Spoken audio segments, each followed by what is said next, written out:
Good morning. Welcome to our Sunday Lyceum. My name is Joe Lewis, and today I get the pleasure of welcoming our guest speaker for today, Nita Schmellick. Nita has a bachelor's degree in psychology and a master's degree in human relations. She began her metaphysical journey in 1976 when a friend invited her to become a Rosicrucian.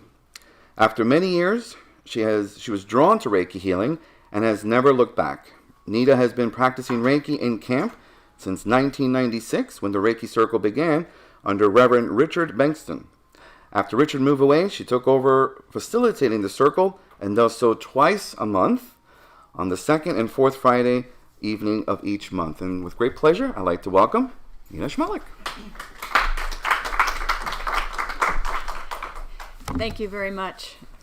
It's truly an honor and a privilege to be sharing Reiki with you this morning.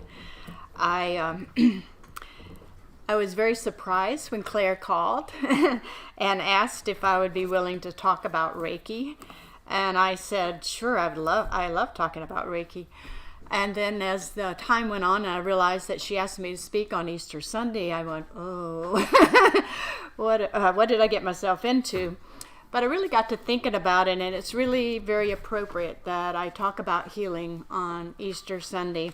As Christians around the world are celebrating Easter today and celebrating the life of Jesus Christ, the thing that we really remember most about Jesus, I believe, are the miracles that he performed by laying on of hands.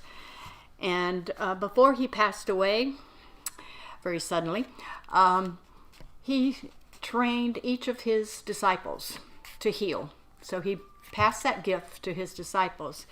And in John 14:11 through 14, he said, Verily, verily, I say to you, he that believes on me, and the miracles that I do, he shall do also, and greater miracles than these shall he do. Well, Jesus very instantaneously made deaf people hear, lame people walk, and raise the dead. And that's pretty miraculous in my mind, and I don't know that anyone today can do that, but I do believe he was talking to each one of us. I believe that he passed on to us the ability to heal. And Reiki is one of those modalities that is taught on how to pass that healing on. I'm going to talk about Reiki today. I'm also going to talk about energy healing and some of the research going on in the world about healing and the energy. And I'm going to talk about how to become a Reiki therapist. Hopefully I have time to answer any questions you have. And if we have enough time, I would like to do a Reiki healing on this room. So as Gio said, my metaphysical journey started a long time ago, and I always felt that I was being on this earth at this time for a specific reason, and that God had a purpose for me. I was raised Southern Baptist in South Carolina, so I really thought at that time that I was going to be a missionary. But as I grew and changed and got on with my life, I realized that that wasn't it. But when I was drawn to Reiki, it was instantaneous.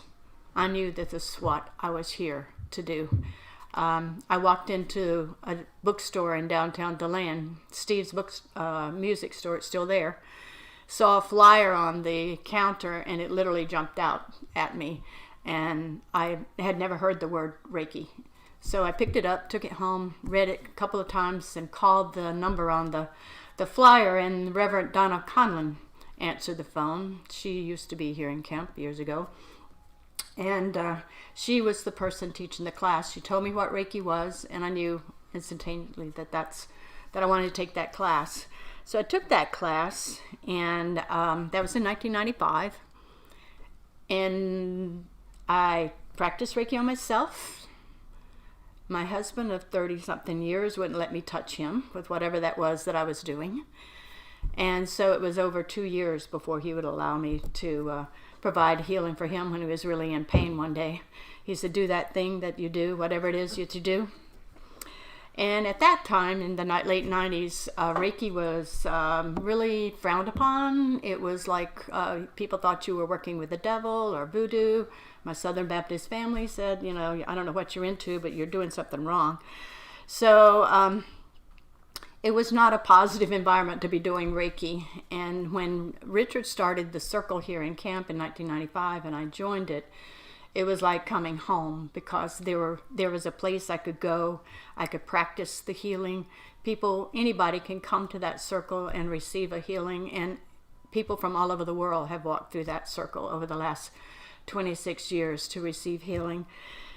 And so it's also a place, like at the beginning, of how to learn and how to grow as a healer. So the Healing Circle is open today, and thank Richard for actually starting it, and thank the camp for actually allowing us to continue to do it here on campus. Even though in 95 when I started, everything looked kind of negative about Reiki, today it's a totally different picture. Reiki's practiced all over the world. It's the fastest growing form of healing at this time, and it's practiced at over 800 hospitals around this country and many more around the world. Many hospices accept Reiki healers into their facilities to help the patients there. Some of the greatest teaching and research hospitals in the country are accepting of Reiki clients, and Reiki's part of the integrative medicine department. The Mayo Clinic, John Hopkins, Cleveland Clinic, Columbia Presbyterian, all have Reiki in them. Orlando Hospital allows a doctor to write a prescription for a Reiki healing. So and the National Institute of Health and researchers across the world are actually doing research on Reiki and other energy modalities. So it's a much more positive environment today than when I began, which is exciting. And even on TV, Dr. Oz has had Reiki healers on his show. His wife is a Reiki master, so it's becoming a lot more accepted. So what is Reiki? So Reiki is a Japanese word meaning universal life force energy, or spiritually guided healing energy. Reiki is thousands of years old, goes all the way back into the Sanskrit writing and the practices of Buddhist monks in Tibet. Dr. Mikao Usui brought Reiki back into the world in the late 1800s when he had a metaphysical experience and a spiritual experience. And from him, it spread throughout the world. It's a gentle form of laying on of hands. It taps into a spiritual energy with its own knowledge and vibration. And it provides healing on all levels. So your physical, your emotional, your mental, and your spiritual bodies are all affected when you are doing Reiki.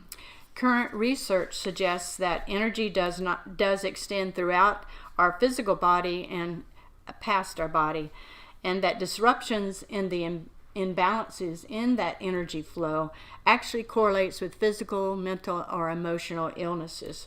Reiki addresses these imbalances and brings every part of you into harmony and balance for your health and well-being. Before I talk about Reiki more, I really have to talk about energy.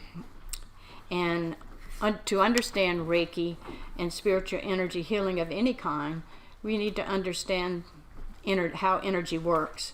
Today we understand we can measure energy in many ways, and the medical community actually can understand it because we can measure it.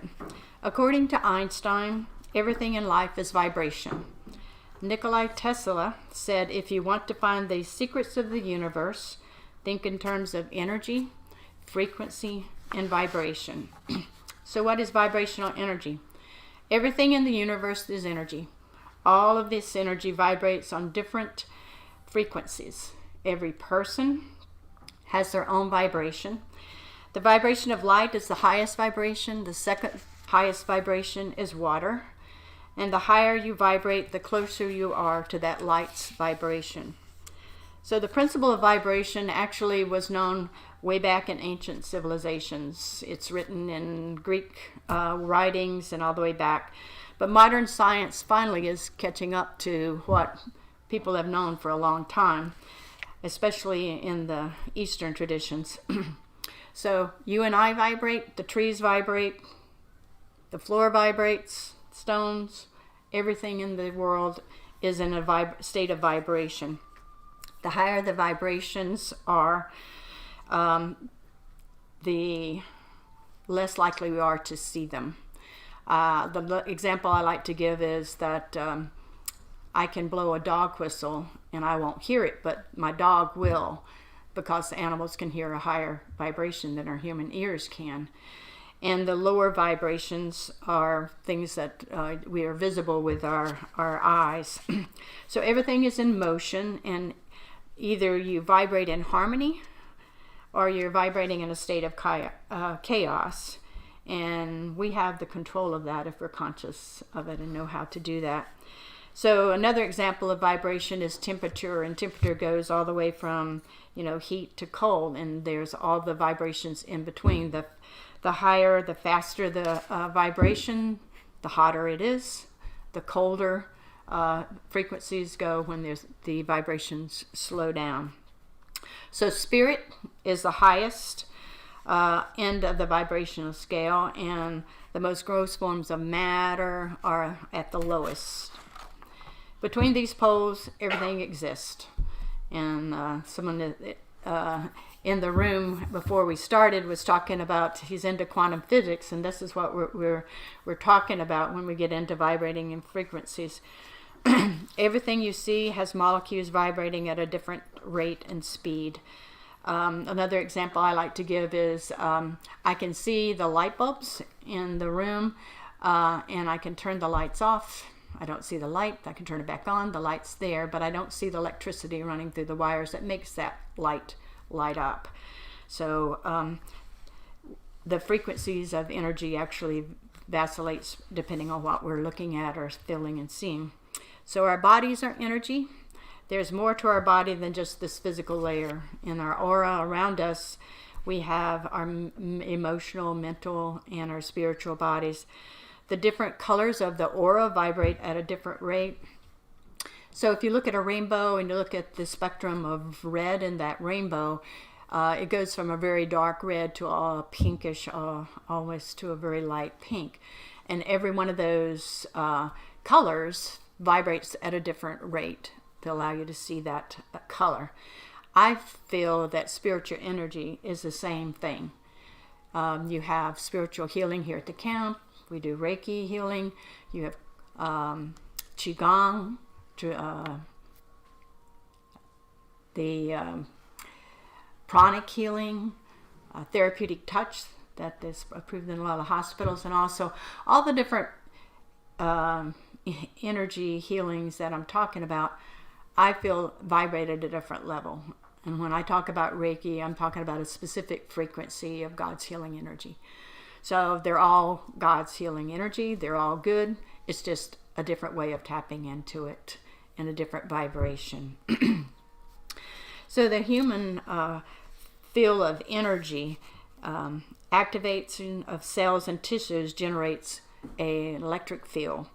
And law of physics demand that any electrical current generates a corresponding magnetic field in the surrounding space. So biomagnetic field is basically what we're talking about. And in the 1920s and 30s, Dr. Harold Saxon Burr at Yale University, he suggested that diseases are caused by the energy field in the body being, he felt that you could determine the diseases by looking at the energy fields of the body. He also was convinced that diseases could be prevented by altering the energy field around the body. This concept in 1920 and 30 was very foreign, and people just kind of poo-pooed it and said, no, that doesn't exist. But today we know that it does exist. So these concepts were ahead of their times, just like Einstein and Tesla were ahead of their times. but are now being confirmed in medical research labs all across the world, not just in this country. Scientists are using what they call squid instruments, a magnetometer. It maps the way diseases alter your biomagnetic fields around your body. So they have instruments now that can actually see that and map it. Others are applying pulsating magnetic fields to stimulate healing. Again, sensitive individuals can actually describe that phenomenon and feel it themselves. If you're like me, I've been to physical therapy several times in the last few years for different things, but they're using instruments in your physical therapist's office that actually uses the biomagnetic energy to actually release the muscles and allow them to soften so that the therapist can work with them more effectively. So this principle is being applied in our medical professions today, and it also, because they're able to use it, they're also validating what we do with the energy and accepting some of the things that are done with energy healing. So in 1980, Dr. John Zimmerman did a series of therapeutic touch experiments with squid, and he was at University of Colorado Medical School, and he discovered that a huge pulsating biomagnetic field emanates from the hands of a healer, no matter what healing method they're using. So that magnetic field that pulsates was measured, and it runs from 0.3 to 30 hertz or cycles per second. And the most activity was in the 7 to 8 range of hertz. So the biomagnetic pulsations from the hands of a healer are the same frequency of brain waves and the frequencies necessary for healing, and they sweep. They're not a steady thing. They go from one end of the spectrum to the other because they've determined that the pulsation and the frequencies needed to heal your capillaries, your different parts of your body actually need different frequencies. And so that frequency from a healer's hand is going that whole spectrum, and it actually affects all of them. So the necessary frequency that for most healing is in the 7 hertz range. Reiki therapists are using their hands as a way to bring that body into homeostasis or balance. I always tell people that we need Western medicine, allopathic medicine, because I think it's here because God's allowed it to be here, and the development in Western medicine is phenomenal. But what energy healing does and Reiki does is augment that healing and actually speed it up and make it more effective. I never tell anyone not to go to a doctor. If you break your arm, please don't come to me and ask me for a healing. Go to the emergency room and then come to me afterwards, and I can give Reiki, and that healing will accelerate the healing process of that bone healing. It'll relieve the pain you're feeling and different things, but it will not necessarily heal your, set your arm for you today. But what it does do is bring the body into a form of balance that it can heal itself. I always look at the human body and marvel. If you ever went to that show that was coming, the body Miracle, I think it was. Anyway, it was a show that came to the Science Museum in Orlando, where you could see every muscle and everything in a human body. It was remarkable, and to think that this body can usually heal itself and bring itself into harmony is the way that God made it. You know, you can't not look at a human body and think that there's not a God, because we cannot even conceive of what this body can do in our human mind. So bringing the body into harmony actually allows it to come to healing.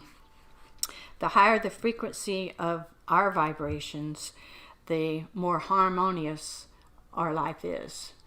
The lower vibrations, if we're vibrating at a lower rate personally, then we'll see more problems in our lives. You know, we'll experience more pain, and things in our life will be more confusing and more disruptive and negative. The higher our personal vibrations are, then we'll be lighter physically, emotionally, and spiritually, and we'll also experience less pain and be in more harmony with everything around us.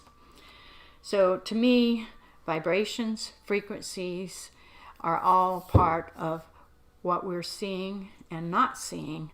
That's our physical world that brings us into why energy healing works.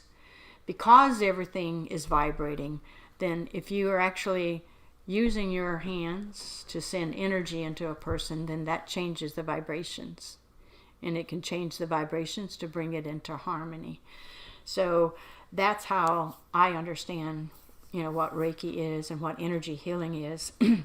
So if I'm going to talk about specifically Reiki, those who practice Reiki are called Reiki practitioners or Reiki therapists. They are conductors of a universal frequency of healing energy found to be optimally healing for the human body. So it's done with compassion, love, and the intention to heal. I believe Reiki, like I said, is a frequency all of its own, and so is Qigong and other areas.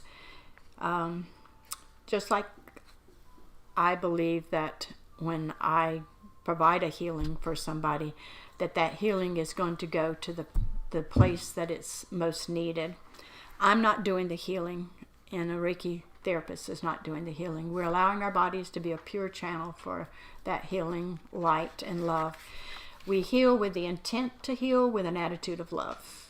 So that's our biggest challenge, is getting out of the way of the energy, our own ego out of the way of the energy, and not putting our own expectations onto that healing. So allowing that loving energy to flow through us in a way that just does its thing. I say that I don't ask people when somebody comes to me, what's wrong with you? What do you want to be healed? They want a healing. So yes, fine, I'll give you a healing. If they tell me they have this or that, that's fine. I'm not healing this or that. That energy is bringing their body into balance. And if that is supposed to be healed, it will be healed that day. I always tell people when they come to the circle that I can guarantee you two things. One, you'll feel very relaxed when you end the night, and you'll sleep great tonight. And the energy that you receive, whether you felt it or not, is going to go to where it needs it. If you want a physical healing, you may get an emotional healing or a spiritual healing. Sometimes healing is like peeling an onion. You have to go through the emotional release or the spiritual growth before that something in the physical body is healed. The other thing us healers have to realize is that everybody's not meant to be healed. And it's not our responsibility to heal everybody. So people have their own responsibility towards their healing. And since I'm not doing the healing, that knowledgeable energy coming through me does what it does for that person. I can always say that it helps. It may not heal what they want to. I tell people I believe in miracles. I just don't see them every day. And I believe that everybody that receives an energy healing gets what they are needed at that time. If you talk about taking Reiki, how do you become a Reiki therapist? You take classes. And generally there's 3 to 4 classes. And it's taught in a myriad of different ways. One of the things I think that's challenging for Reiki today is that it is taught at so many different ways. You can read all kinds of books today about Reiki. Used to be a practice that was passed on orally, and it was a very secret. The symbols that we use are very secret.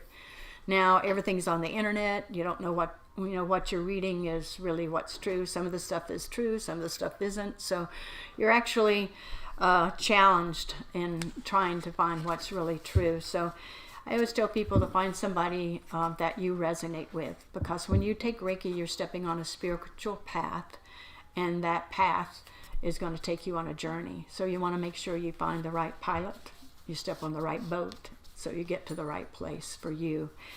And everybody teaches differently.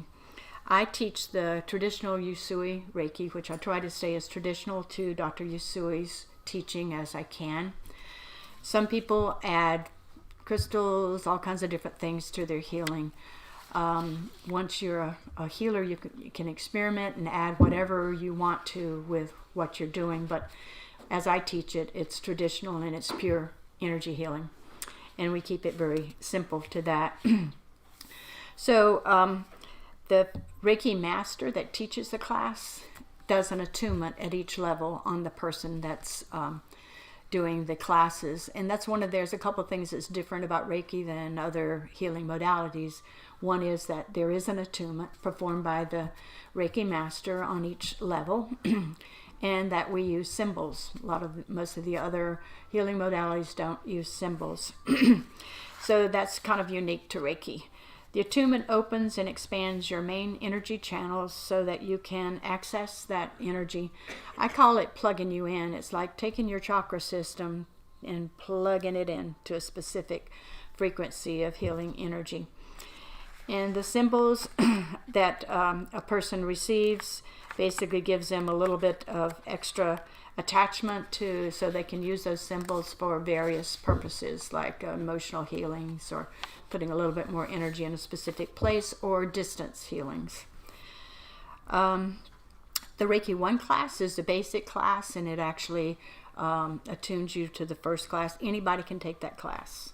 Everybody that comes to the class, usually says, well, I don't know that I could do any healing at all, but by the end of that class, you can do healing. And that class focuses on the history. It focuses on the basics of Reiki, the hand positions, how to heal yourself, how to heal other people. And that old saying, healer, physician, heal thyself, actually really is true of healers also.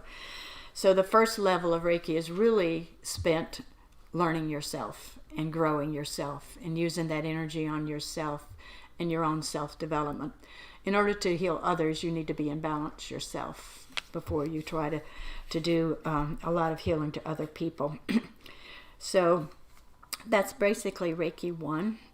To take Reiki 2, you have to have Reiki 1. And that level opens your chakras up at a higher frequency, allows that energy to come in differently. You're attuned to 3 to 4 symbols, depending on how that's being taught. And I give the example of cars when I talk about Reiki energy. It's like your body is being attuned to allow more energy to come through you at each level. Reiki 1, you're maybe in a Dodge Colt putting down the road at 50 miles an hour. And Reiki 2, maybe you upgraded to a Cadillac and you can go about 100 miles an hour. Reiki 3, you're in a Viper and you're really flying down the road. And when you become Reiki Master, then you're actually off the road and flying. So each level, you're able to access the energy easier, faster, and if you practice it, it becomes very powerful for your own development and also for the healings you do for other people. People ask me, well, what can be healed? And I say a lot of things can be healed. When you do a healing, it accelerates and reduces the stress, anxiety that people have, depression, increases relaxation. It assists your body in cleaning out toxins. I always tell people if they have a Reiki healing, just like in a massage, your body's that energy is working on your body and toxins will be released. So you got to drink more water and flush your body out of those toxins. It helps you to manifest your goals, heals relationships, enhances your creativity, enhances physical, mental, and emotional and spiritual healing and your own well-being. It's a powerful tool for your own self-discovery. So I think a lot of people come to Reiki for a healing of various kinds. Sometimes it is an emotional healing that they're seeking. And they can get that through that energy. I've been doing this 26 years, so I've been seeing a lot of different types of healing in this time. Sometimes very instantaneously by standing behind somebody at a funeral holding my hand on their back because they drove 500 miles to get there and the back was killing them, and then they just relaxed.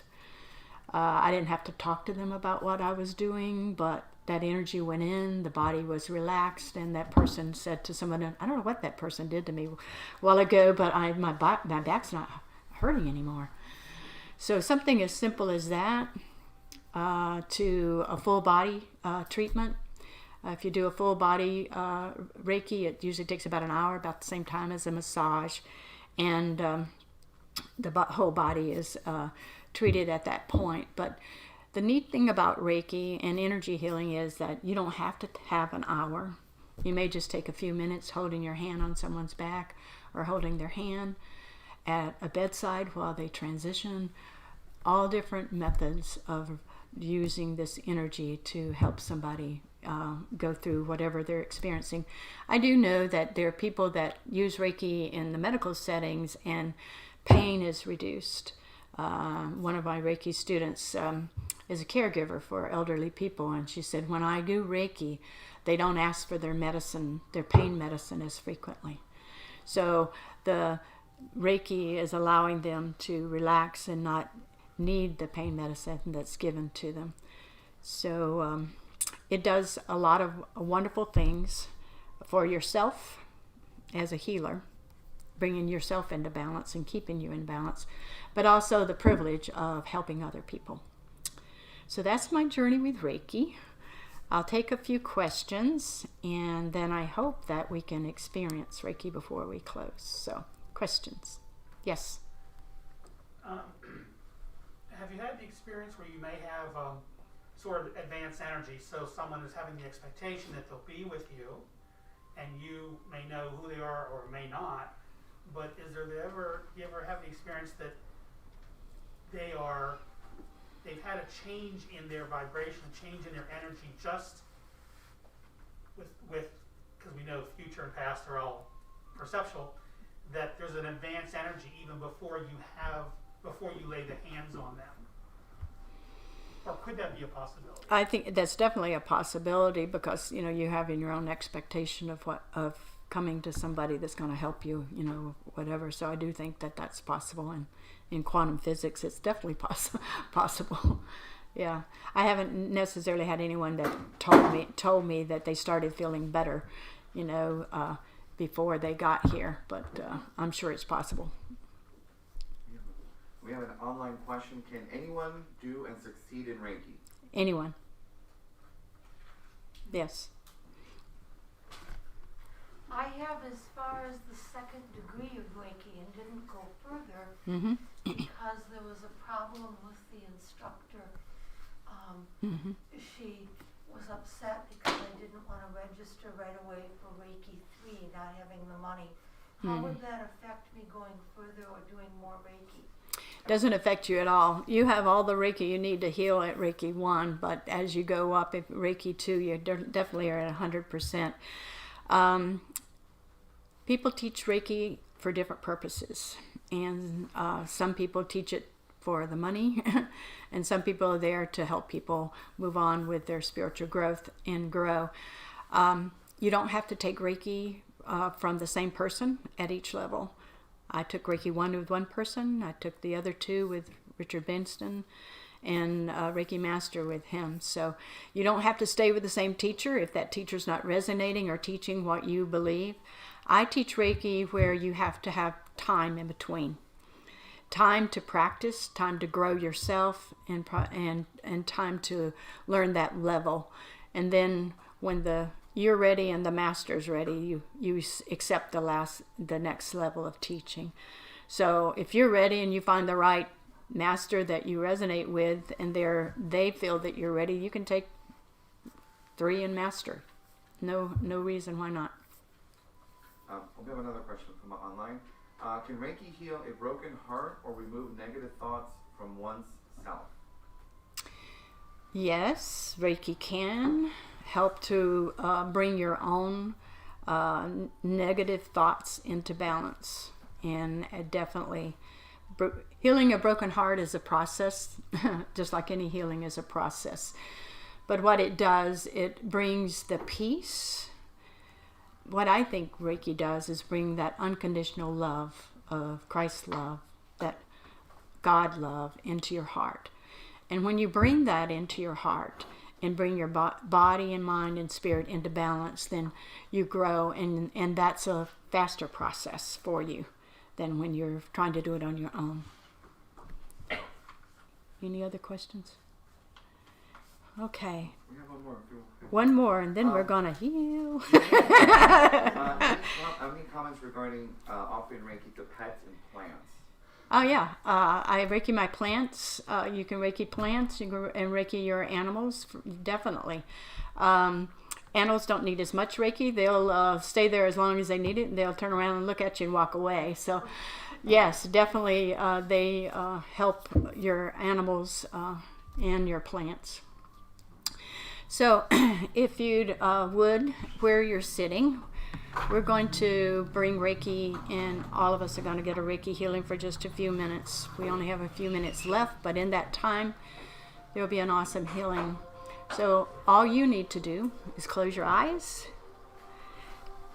hands in your lap, facing up, feet flat on your floor.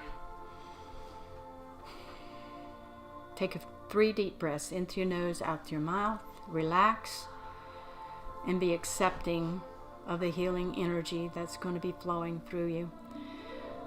Dear Heavenly Father, Mother, Father God, we thank you for this day. We thank you for each person here today. We ask our spirit guides, our healing angels, and ascended masters be with us. Fill this room with your energy, your love. Make each one of us a pure channel for your healing, love, and light.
Amen.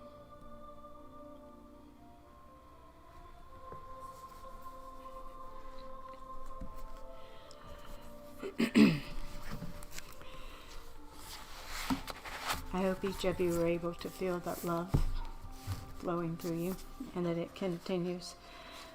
One of the things that I learned early when I was taking Reiki is that you can see that energy through Carillion photography. Some of you probably have researched it a little bit. I had my own experience with that here in camp when someone took a picture of us doing Reiki in this room from the hotel across the street. They were sitting there just taking pictures, trying to capture orbs. And this is what they captured of the energy coming in this room while we were doing our Reiki circle that night. This was in March of 2007. So the energy's real. We can see it, feel it, and we love it. Thank you.